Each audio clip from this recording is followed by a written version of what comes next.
Earth Defence Force 2025, or EDF, is essentially a poor man's Starship Troopers. The game consists of over 100 levels, where you and your allies fight giant bugs, huge robots and alien motherships. In progress, you're likely to destroy an entire city block just to get at one pesky ant. The premise of the game seems ridiculous, and frankly, it is. It is, however, one of the most over-the-top fun games that I've played. EDF is a third-person shooter made by the Japanese developer Sandlot. From the outset, it's clear that this game hasn't been developed in the West. I do have a few issues about some of the design choices in the game, but I'll get to that later. The game sees you fight through fairly short levels, usually taking no more than 5 or 10 minutes to complete. You'll be fighting giant ants the size of double-decker buses, spiders the size of bungalows, and giant robots called Hectors. The wide range of enemies helps to provide diversity to the gameplay, while it boils down to shoot everything! It is still engaging enough not to become too repetitive. There's not much of a plot to speak of. Every mission starts with a simple block of text for you to read through that will tell you roughly what kind of enemy you'll be fighting. It's not the best method of immersing the player. In the mission you'll get radio chatter that will often give you a clue as to what to expect in the next mission. These little conversations can be easily missed while you gun down the dozens of enemies that are likely trying to eat you. The voice acting in EDF is, I think on purpose, reminiscent of an over-the-top B-movie. I personally found a lot of the in-game dialogue to be sigh-inducingly repetitive. I can't tell you the amount of times I heard, giant insects! Or, it's been 7 years since giant insects attacked the city. I'll say this now, if you want an engaging plot, any kind of storyline, or AAA quality voice acting and writing, don't even finish watching this. Just don't buy the game. If on the other hand you're like me and love blasting holes into massive aliens, then let us continue. You can play EDF on your own, but it's best when played with up to 4 players online. You can play as one of 4 classes. The Ranger is your classic infantry. He has standard levels of health and can use machine guns, shotguns, rocket launchers, and my personal favourite, the grenade launcher. The Wing Diver is a fast attack unit. Her weaponry and jetpack run from the same power supply. Her weaponry seems to be anything from laser rifles to plasma cannons and a strange cylindrical firing pulse weapon.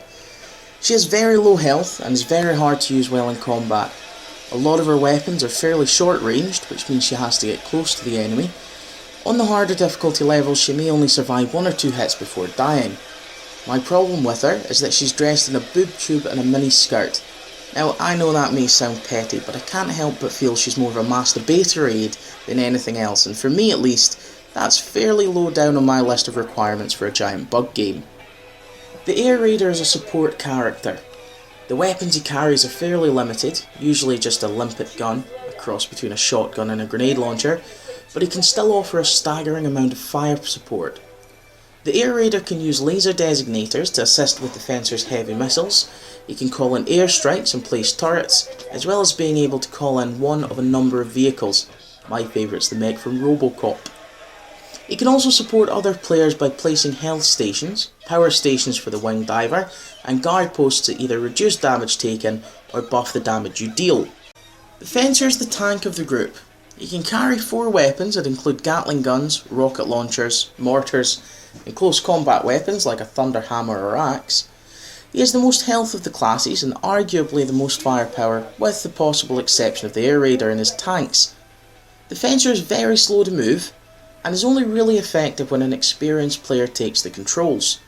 A lot of the Fencer's weapons take a while to warm up to fire, so getting in close, even with your oversized mallet, is usually a bad idea. Upon killing giant bugs and robots, you'll sometimes find they drop health, armour or weapon boxes. Health is fairly self-explanatory. An armour box will allow you to increase your overall health for that character, and you'll get a random weapon if you pick up a green weapon box. EDF is a budget title and there's no getting around the fact. There's numerous performance issues that bring the game to a grinding halt. The level of frame rate drop is almost inexcusable when more than one player starts to level the city. Always fun and a good tactic to get your kill zone. Enemies can fire through buildings, and one particular attack that sees a massive spider catch you in a web and then reel you in is controller-breakingly frustrating when it webs you through a skyscraper's walls. By far the most enraging thing about the game is the brainless AI and the wild splash damage. I can't tell you the amount of times I was firing my rapid-fire grenade launcher and some civilian or an EDF chum would run out in front of me.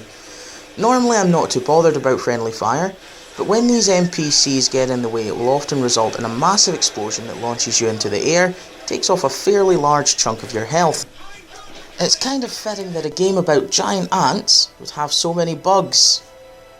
Pun ends. There is a rather nice mechanic when it comes to healing comrades. When a player loses their health, they can be revived by a friendly human player, no revives by AI. Nothing too unusual there, I hear you say. Well, in EDF, when you heal someone, you literally give them half your health. So healing someone becomes a choice between how much health you want and how much you need that other person's gun. The level design in the game is fairly monotonous. You'll usually find yourself in either a cityscape, which is fun to destroy, underground tunnels, a beachfront, or hilly meadows. Once again, I was able to look past this because the level design isn't really the focus of the game.